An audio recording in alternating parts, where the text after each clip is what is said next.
Hey everyone, welcome to The Explainer. So glad you're here, because today we are digging into some seriously wild claims from a recent tech release.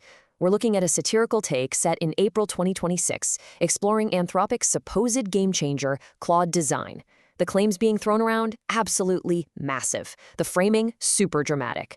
So we're going to cut right through the noise and separate the futuristic hype from what's actually happening technically. Let's get into it.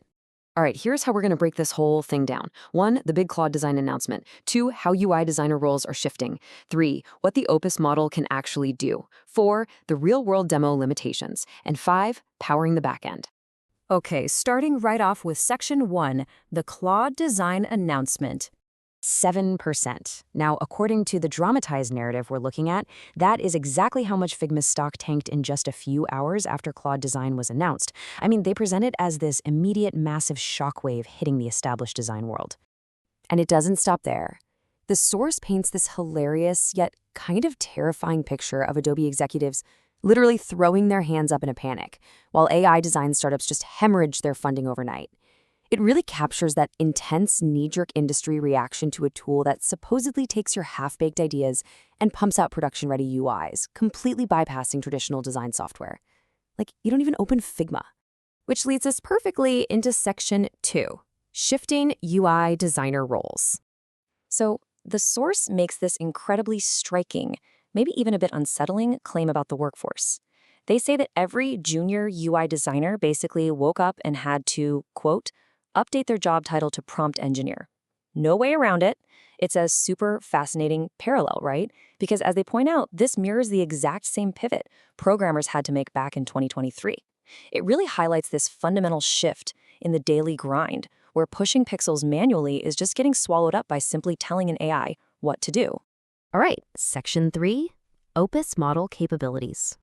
Now, what is really interesting here is the engine behind all this, 3.75. That's the staggering megapixel count the new Opus 4.7 model can allegedly process. To put that into perspective, it means the AI can clearly see and understand images up to 2,576 pixels on the long edge. Why does that matter? Well, that massive visual context is what theoretically lets the AI digest an entire, super dense Figma canvas all in one glance. It just gives it vastly superior context for complex designs compared to anything that came before it. And then on the logic and coding side of things, the source claims Opus 4.7 nails an 87.6% on the software engineering benchmark. That's huge. Actually, it's so huge that the video points out it sparked literal internet conspiracy theories. People were genuinely claiming the previous 4.6 model was, intentionally nerfed over the last few months just to make this brand new release feel like a bigger leap. Crazy, right? But let's look at what they say this thing can actually do straight out of the box, at least according to the highly curated, cherry-picked demos. We're talking fully interactive demos, working animations that you can just casually tweak with a slider. It generates hundreds of variations instantly, like just slopping out 100 different loading spinners for you to pick from. It handles complex shaders, and get this, it even pumps out full-length video animations over a minute long. It's such an overwhelming amount of raw power and speed that the source jokes it might literally put video editors out of a job. So, practically speaking, how does a designer actually harness this? Well, the promised workflow is just 4 ridiculous steps. Step 1, you upload your existing design system, either a direct Figma file or just a PDF. Step 2, you prompt Claude to build out the rest of your screens. Step 3, you wait for it to process. And step 4, boom, you receive a fully designed UI canvas. I mean, just think about the absurdity of that claim. Upload a PDF, sit back, and get a completely finished canvas. It's promising to replace hours, maybe days of manual labor with a simple loading bar. But let's bring it back down to earth. Section 4, Demo Reality and Limitations. To see if this actually holds up, the host decides to build a custom test project, and they brilliantly named it the Horse Tinder iOS onboarding flow. I mean, what an absurd test case, right? But during this hands-on build, a pretty glaring limitation pops up. Opus 4.7 is apparently way slower than competitors out there like Google Stitch.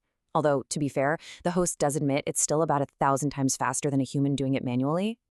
And this is where we hit a massive reality check. The big expectation that the AI would maintain strict, perfect consistency with the PDF design system you fed it. The actual reality? Yeah, Not so much. Instead of strict compliance, it spits out this generic, washed-out, cloudy vibe that practically ignores your design system entirely. It even completely botched the rendering of the logo. Now, the canvas editing feature is supposedly there to fix exactly these kinds of headaches. So the host tries to fix that botched logo by literally drawing an arrow on the canvas and typing out a prompt to correct it. But here is the absolute best part, the comedic failure of it all. Instead of fixing the logo, Claude completely ignores the instruction and just changes the background color. Unbelievable. It perfectly highlights that human UI designers are still desperately needed for that fine-tuned control, because getting manual precision out of this AI is clearly still a massive struggle. Okay, moving on to our final piece, Section 5, powering the back end. To actually solve the infrastructure headache of hosting these modern apps, the source points straight to Google Cloud Run. If you aren't familiar, it's a fully managed serverless platform. It basically lets you run your front end, your back end, or even host fine-tuned LLMs right on Google's infrastructure and with zero overhead. It's built so developers can deploy everything straight from their terminal or GitHub with literally a single command. And the perks of this back-end setup are super practical. It scales to zero, meaning if your project is just sitting there idle, you pay absolutely nothing. It automatically scales up the second you get a spike in traffic, so no manual panicking required. Plus, it integrates seamlessly with Google AI Studio for what the source describes as vibe coding. Basically, just throwing ideas at the AI and seeing what sticks, which honestly is a pretty sharp contrast to the struggling front-end automation we just talked about. Oh, and it throws in 2 million free requests a month. It basically frees up developers to just build things instead of babysitting servers. So what does this all mean for us? This brings us to a final, really provocative thought. If these shiny new AI design tools can generate hundreds of screens in the blink of an eye, but they still fail at basic tasks like keeping a logo consistent or actually following a design system, is the human UI designer actually becoming obsolete? Or are we just evolving into full-time AI supervisors? It's a completely fascinating question that really cuts through the hype. It definitely leaves us wondering where that balance between automation and human necessity actually lies. Anyway, thanks so much for joining me for this explainer, and remember, always keep questioning what you see out there.